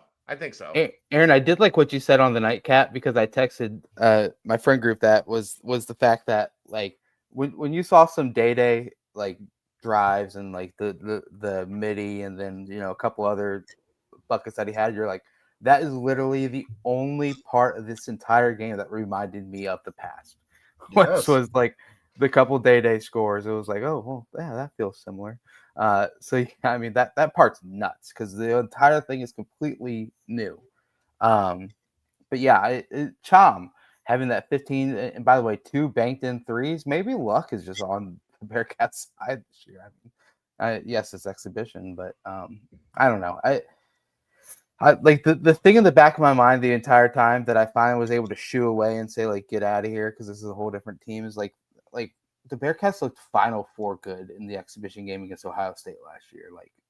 Like they were winning the national championship after they played Ohio State at Fifth Third Arena. So the skis part of getting ahead of, but like you said, Chad, though, it's just like everyone all kind of just contributed differently. Like Tyler McKinley looked like he belonged out there. I mean, having Zella, I don't expect him to get 15 minutes a night, but he looked serviceable. He looked like he just was out there doing what he needed to do. So, as a whole, improved. Yeah, definitely. As a whole, it was just seemed like it was better than you thought of growing into it. I think this is a really good point, except for the 1-9-0 Michigan streak. UC wasn't as streaky offensively as last year, and I think that's because of what I said. There were different guys at different times. It wasn't if one guy went cold, then everything went cold. It was but nobody tried to force it either. Now it's this right. That's the benefit of having guys that can play offense, more guys that can play offense, right? Like they don't have to force it. It just in the flow of the game, naturally, this guy has a good stretch, and that guy has a good stretch, and then you lean on this guy a little bit, and that's how it should be. I know I brought up the Sean Abayev ISO stuff when we did the aftermath, but even still thinking about it now, a couple days removed, I never at any point was frustrated that he was doing ISO, and maybe it's because it worked out more often than not. Give me the Shanabai of ISO, baby. That's his game. That is his game. Maybe that's the difference, but I don't know. He keeps that up. He can run ISO. I will have zero issue. One thing I also like to see. I'm going to hold you to that. Yeah, until he goes cold. Yeah, when he goes cold, I will light him up.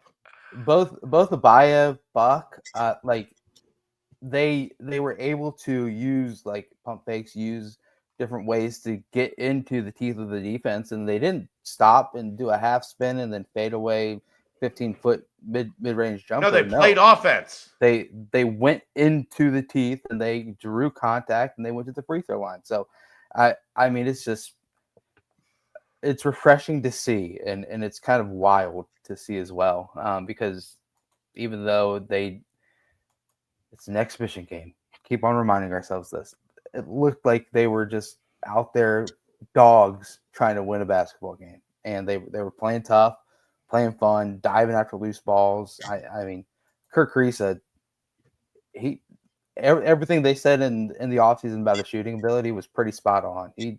He was letting that thing fly, and it was going down more often than not. So their biggest problem is a problem almost everybody is going to have this year, and that's that they couldn't guard Yaxel in the second half.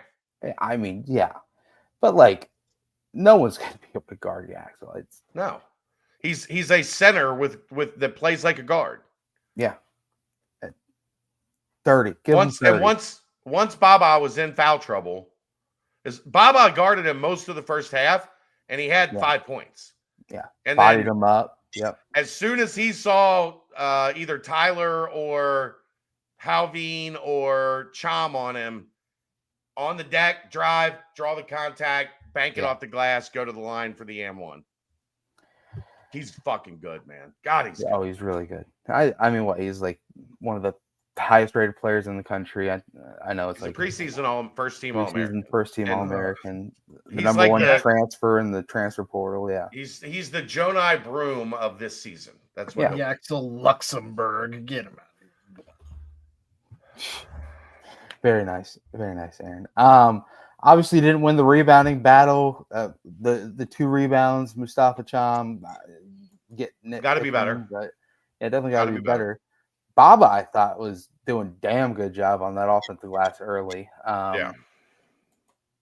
It'll be, nip and tuck trying to figure out that rotation in the front court, but when you get Celestine back and when you have McKinley able to be kind of rotational, I feel like you can play Sean at that 3. I don't know if you want him at the 4 a lot, but Celestine can obviously play the 4. I think it'll work itself out. I didn't see anything glaring that was like, oh gosh, Big Slime needs to be out there. So it was a very refreshing Friday evening, sitting back and watch them get up by 20 and then still be able to hold on and win at the end. So I was impressed how many times they fought off that Michigan push.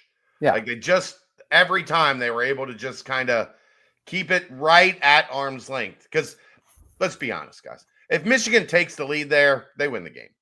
At any point in time down the stretch, if they take the lead with the way fouls are being called and how foul trouble was racking up, Michigan wins the game. Yeah, and Cincinnati never let it happen. No. It got to 2. I think it got to 2 once. I think it got to 3 once or twice. But then they kept, okay, it's back out to 6. It's back out to 7. Hit a 3 or get a bucket and a foul or whatever the case may be. They were able to just keep them right at bay enough to get the result. No, there is no Slime injury update. It's going to be a while, guys. Here's what I can tell you. You cannot ask me for a month, and it's not going to change a whole lot. You cannot ask me for 2 months. It's probably not going to change a whole lot. I know Brent doesn't like to hear that, but it's going, from everything I've heard, it's going to be a while. Do I know exactly how long? No. So I'm not going to speculate on that, but I don't think you're going to see him anytime soon. And I don't even want to put a timetable on that. I don't think they really know when this is all behind us, it'll make more sense. Yeah. What is the media days are coming up, right? This week? Wednesday. Wednesday, yeah. So be able to hear more from the squad. Keys will be there Wednesday. Very nice, very nice. And then he's going straight from Kansas City to Fayetteville. Oh. Covering the game in Fayetteville and then driving through the night to get back here for the homecoming game. Boy, oh boy. Look at that grind, baby. I miss being young, man. I miss being young. Yep. That was so fun doing stuff like that. Oh, dude. Yeah. I did a Brent still does stuff like that. Who are you telling? Oh no, he doesn't. He flies now. Well, yeah. After I did one crazy drive, like getting my car down here from Indiana, I told myself never again will I be doing a drive this long. Never. I drove to LA and back by myself. Yeah, well, yeah. See, like in my 20s, like I did. Yeah, I had a broadcast in Springfield, Missouri, and then I drove from Springfield, Missouri, all the way to Daytona Beach, Florida. Yeah, back then it was great. Like not a care in the world. Oh, now, I did about 3 hours in the car without stopping Friday. Mm-hmm. I got out of the car at the gas station and I literally thought like that first step, I was just going to fall. Yeah. I just, Liz was going to have to come pick me up off the ground and get me to the bathroom to go pee. I do the thing like when you start dozing off a little bit, like literally just pouring water on your face and on the back of your neck and turning up music really loud and singing like as loud as you can. And it works. I usually just have to change like whatever genre of music I'm listening to. If I change the genre, then I kind of change the vibe. Mm-hmm. Yeah, I completely agree. No, you right, Leroy. You right on that one. But yeah, 198. I mean, by the way, crazy score. 100 to 98. It was fun. It was a fun scrimmage to go to. I'm glad I went to that one because it was a good time. Yeah, I mean, obviously this Friday, maybe we'll be able to see a little bit more. What to think? You know, the best part about how last year they played Ohio State and then went into the season. This is pretty nice having two tough scrimmages. You know, exhibition games leading into the season, so you're not like in La La Land, and you might be able to either further go into La La Land or kind of be like, oh, well, I guess maybe we'll just be pretty damn good, not like Final Four good. So, anything more on the Michigan exhibition, guys, or we ready to timestamp and mailbag it up?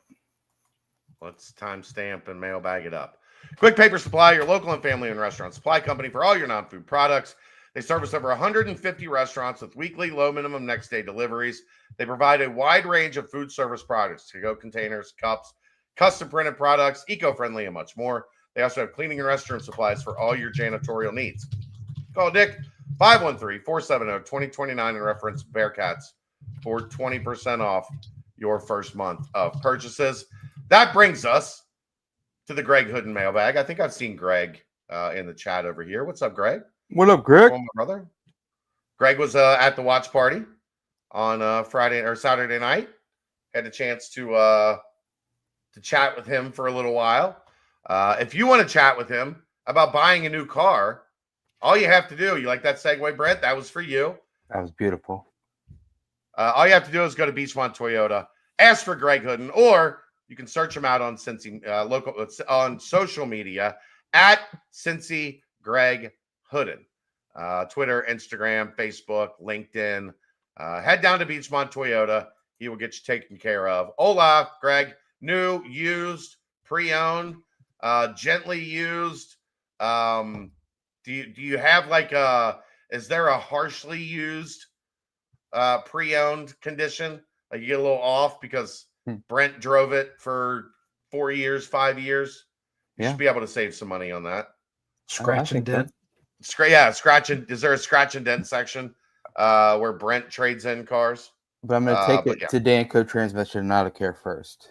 Okay, and then I got you now. But anyhow, go see Greg, Beachmont Toyota, at Cincy Greg Hooden, on social media. He will get you taken care of. Aaron, take it away. All right, plenty to get to with this mailbag. news. Starting the football portion, what issues led to the defense being weak against the run this week? Personnel, alignment, sleepy spot. Curious your thoughts. I mean, I think we've covered it. I don't think they tackled well. I didn't think their assignments. I didn't think their gap responsibilities were good. There were too many, 6-foot running lanes that they were able to cut through with minimal resistance. Just a bad game for the rush defense. And like I said, I would envision some of it was going up against a new play caller that, did things a little differently than what Cincinnati had studied probably coming into this game. And they have a good back. Like, that's a good running back. So the run game hadn't been much, but it wasn't the back's fault. It was they weren't creating any room for him to run. Whatever they changed this week, they created some of that room to run. It was just an off day. It was just a bad day for the defense in terms of run support. Was Dante Corleone held back on Saturday because the staff felt they didn't need him to play very much, or is he still nursing some after effects of his ankle injury? I am going to ask that question tomorrow. Maybe both? Maybe. When he was out there, he didn't look hobbled. He just wasn't out there a ton. I just don't know why you'd run the risk of an injury against a game that you have in hand from the first quarter. Yeah, agree. You need him for these 5. Yeah. You're in position to win a conference championship. If he played 8 snaps against Oklahoma State, I would have been okay with it. We covered this in the Riffin, but the over or under 3 more wins regular season, we pretty much covered it. I'm well over. I would be at 3-2. That's where I would be. 9-3 to end the season. Brent? Yeah. Over. Any more to add on? Let's go over. Ryan, you're at 3-2. Me and you in La La Land, brother. All right. Could Evan Pryor possibly apply for another year of eligibility? Looks like he only played 4 games of both 21 and 23, then medically redshirted in 22. I don't think so, because I think he's in that 4 to play 5 window. 5 years is what you get. So I don't think so, but it's the NCAA, man. I couldn't tell you that with any confidence whatsoever. But I think this is his 5th year. But by rule, you need 2 medical red shirts to get a year back. And I don't think he had that. So I don't know that answer specifically. Maybe I'll kick the tires and ask somebody if they know tomorrow when I'm up on campus. But I believe this is it. All right. And that ends the football portion of the mailbag. Moving on to basketball. In your reports on thoughts Jordy Rodriguez shared regarding the physicality and tempo of the Michigan exhibition. I haven't talked to Jordy Rodriguez, so no, I don't know what he shared on that. Physicality and tempo. Just the change to the American game. It was a physical game. It was. And obviously look at all the fouls. But I think he was a little more passive in game number 1 than I think we'll see him maybe in game number 10. Kelsey's home. Dogs are going nuts. That's why I turned the camera off. Welcome home. But I mean, yeah, it's a much more physical brand of basketball. I think he's going to get more comfortable, and you'll see him firing some more deep shots than you saw Saturday or Friday. I thought he did pretty damn well. I mean, like he kind of looked. I had no complaints. Yeah, he seemed like a and like I don't want to. Actually, I'm not even gonna say it because I don't want people to start piggybacking off it. But like he, like CJ Frederick, but longer and kind of was filling that role a little bit. But I thought he has ability to impact the game a lot more. So, but boy, that one wide open look, he splashed that in with ease. Generational shooter, some might say. There already. All right.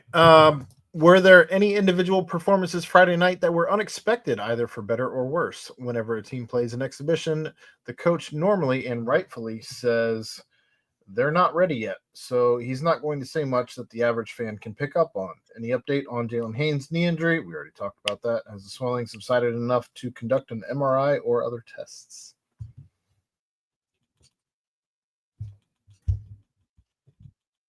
Unexpected. I'd say Alvin Zella, I guess, would be, because I kind of right up there for sure. Coming into it, I had no idea what to expect out of him this year. Obviously, then the Haynes thing happens, and you're like, oh gosh, Alvin better be ready, and he looked serviceable. So, for me, him. I don't think anybody played poorly. Like, I didn't really have anybody on my. I mean, I honestly, if I was going to pick somebody that didn't play as well as I expected them to play, it was Chom. Right, and then he quietly finishes. And then he had 15 points. Yeah, he tied for the team lead with 15 points. Right. I think I'd say Alvin Zella, and then I'd probably say Tyler McKinley was a pleasant surprise as well with his physicality.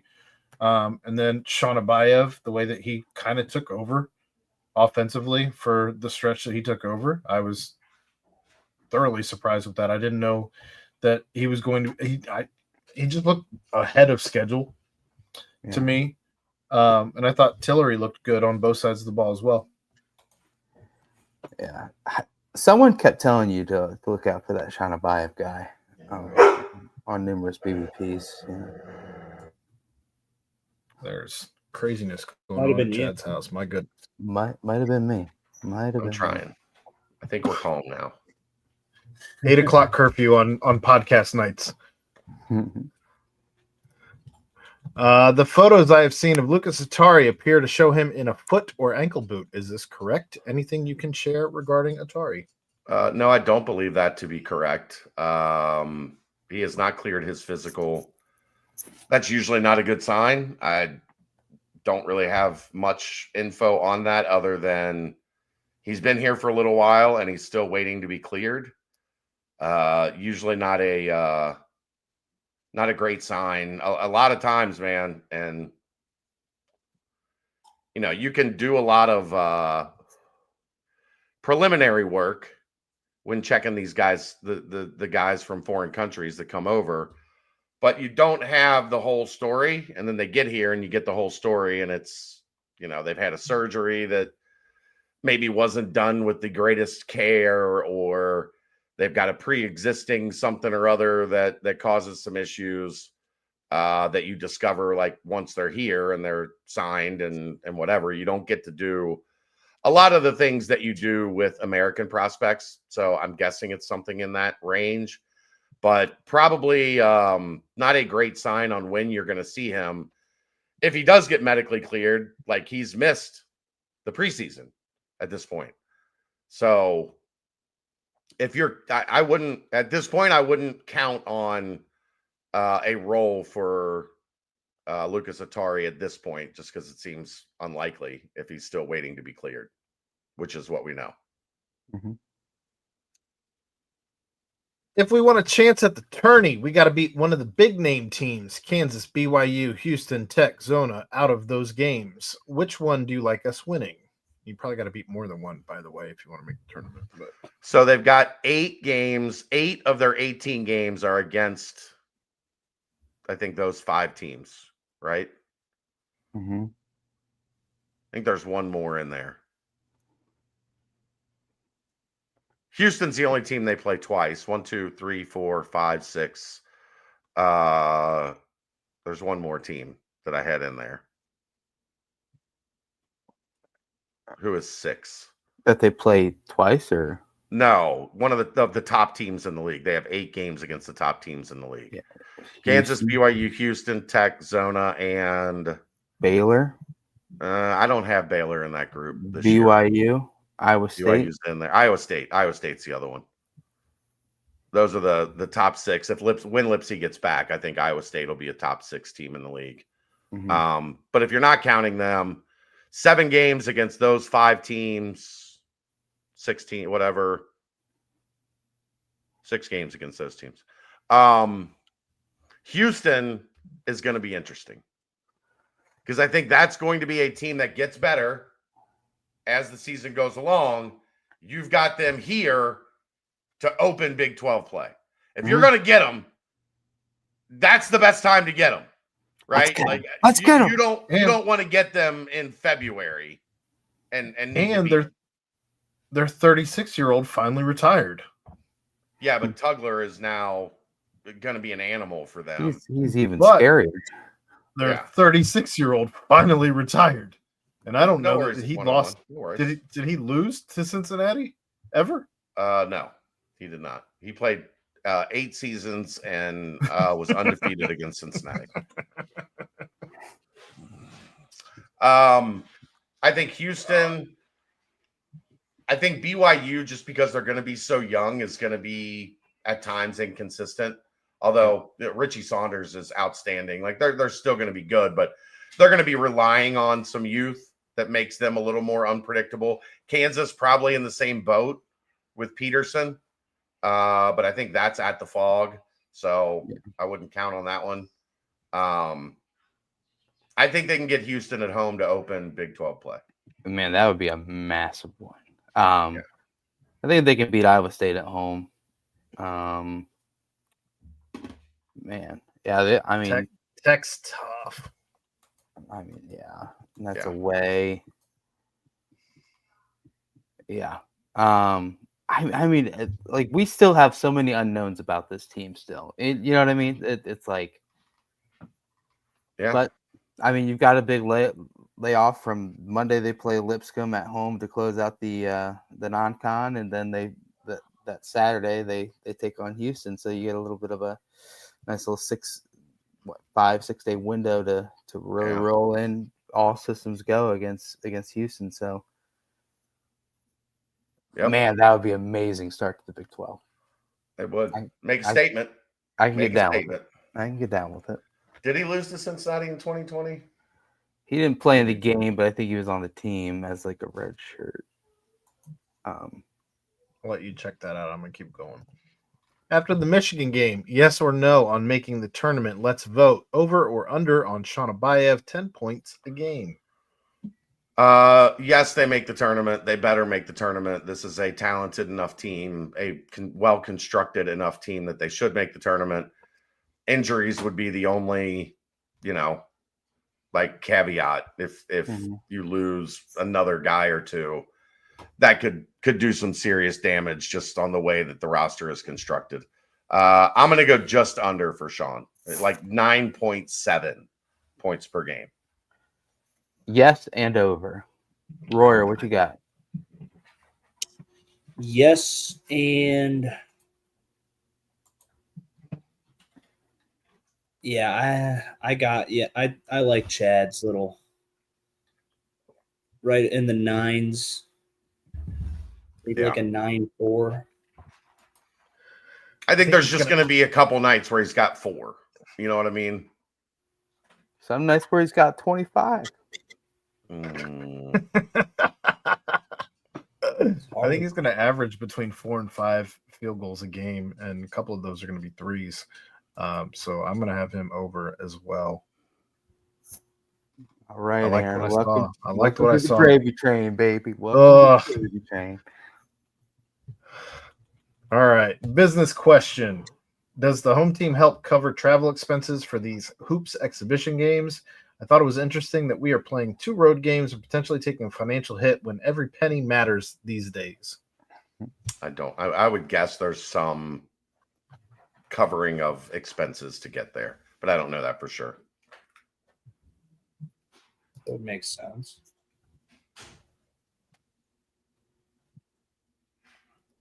I don't know that answer. All right. And then from Twitter, because the internet in the entire world was down for the majority of the day, Sean Abayev was one of the biggest talks after the Michigan game. Do you believe we are putting too much pressure on the freshman? No. His His Brent is yes. You could tell. You could tell that man is used to the spotlight. Brent is putting too much pressure on him. I think the rest of us have put the appropriate amount of pressure on him. Buy stock now. I don't think you put yourself in that many ISO situations if you are feeling the pressure. So I'm with you guys. I think he's fine. Is Fran Fraschilla accurate when saying Tyler McKinley, by the way? I know Fran Fraschilla said McKinney, as he wants to brag about covering this team, but it's McKinley, is a clone of Big Slime. So, kind of.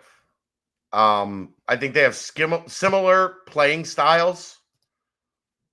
The difference being that Slime had 2-3 more years of development that Tyler hasn't had yet. So, like, can you use them in similar ways? Yes. The difference being McKinley hasn't had, 100 games under his belt or whatever number of games that Slime has played in to develop.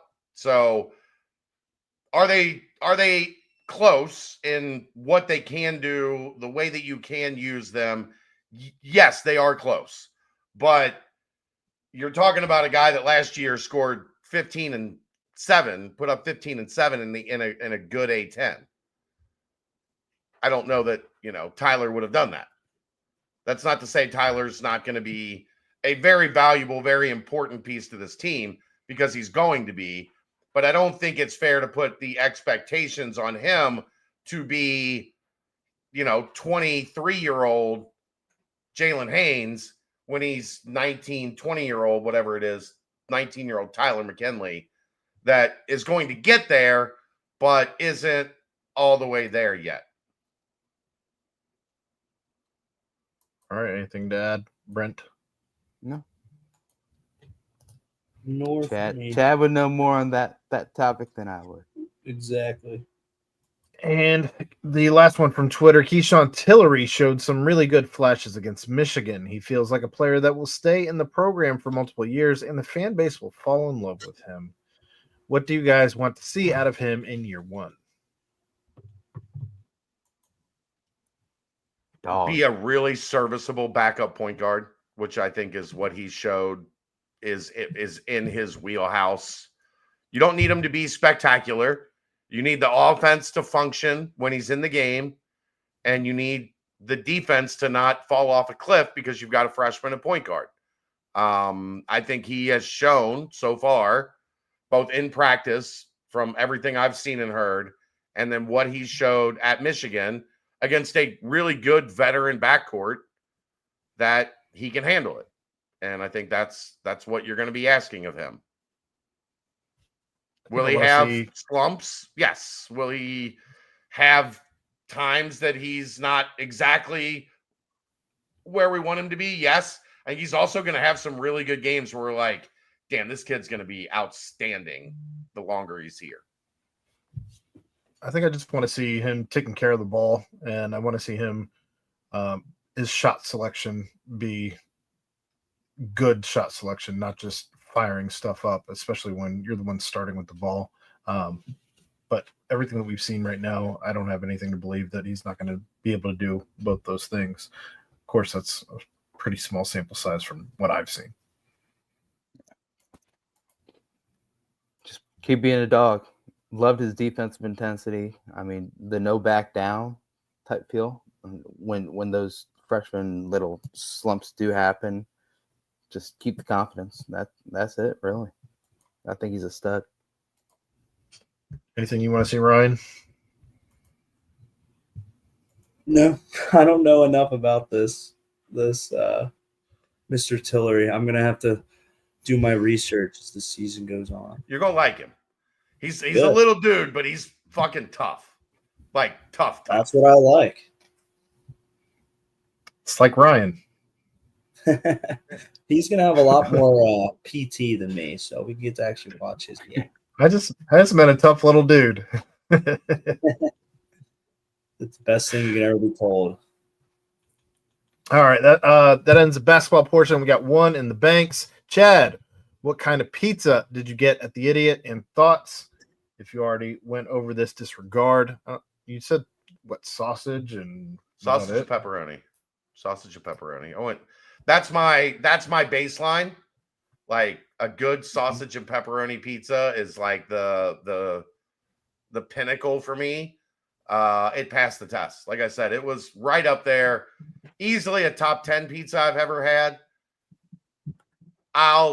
It would be in consideration for top 5. It was awesome. It was very good. Best in Cincy, Chad? Best in Cincy? Ooh. I know Ryan's answer. Adriatico's. I mean, I love Adriatico's Sicilian. Don't get me wrong. Love it. That's all I know, though. I haven't been exposed.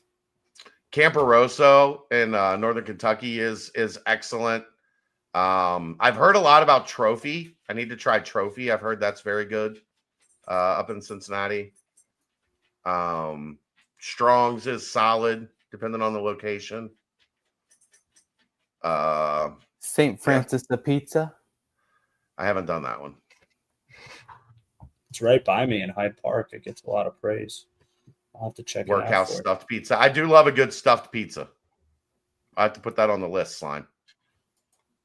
The question goes on to say, not sure if you went in the basement, but man, I have some wild stories of going down there to use the restrooms. If I know anything about pizza places, stay out of the basement. Well, it was a bar. It's a bar more than a pizza place, I think. Like it's a live music venue. Had a stage. Had the list of people that were going to be playing throughout the next week. Looked like they did a 6 p.m. act and then a 10 p.m. act. So it was a really cool spot, and the pizza was outstanding. Is Toledo close to there, like the college? Is it like a college bar? No, it's actually it's in the same town that Shane Kinney, if you remember Shane that used to write for us, used to cover recruiting. Yep. He lives 3 minutes from the place in Maumee, Ohio. Okay. Which is just south of Toledo. But cool little downtown area type place that we were in. They had a coffee spot. The girlfriend went into the coffee spot and got a couple things from there that looked really cool. But yeah, it was they had tattoos. We were gonna get tattoos, but we didn't. Oh, we weren't. I don't have a tattoo. Ink your whole body, man. Let's do it. That's not my jam. I'm not a tattoo guy. But yeah, the pizza was great. Great. That's awesome. That's awesome. You know what else is great, Chad?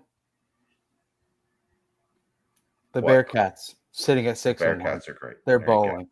They're bowling again. 6-1. They're ranked 21st in the country, Aaron. Say your thing. That's the mailbag. Get us out of here, Brent. Thank you, Aaron. Gosh, you're so good at that. You know what, guys? 6-1 homecoming week. Baylor coming to town. A very high over-under. Bearcats favored. Going to be an exciting football game. Notoriety is rising. There's a basketball exhibition round 2, this time at Arkansas. Coach Calipari, if you know him, you know him. Going to be interesting there as well. So a lot of stuff coming up as the basketball season draws near and more excitement raises up around that. Obviously, Wednesday, of course, Big 12 Media Day. Stay locked in for that as well. But Bearcat Journal is going to have it all for you. Chad and Dave will really have a good Baylor breakdown on Wednesday night as well. So you know what, guys? Big shouts to Danco Transmission Nauticare. Big shouts to Quick Paper Supply. Big shouts to you know what, to riffing with Royer because he's my favorite always, and big shouts to my boy Greg Hooden, the absolute legend. But big shouts to the chat, baby. Love the chat.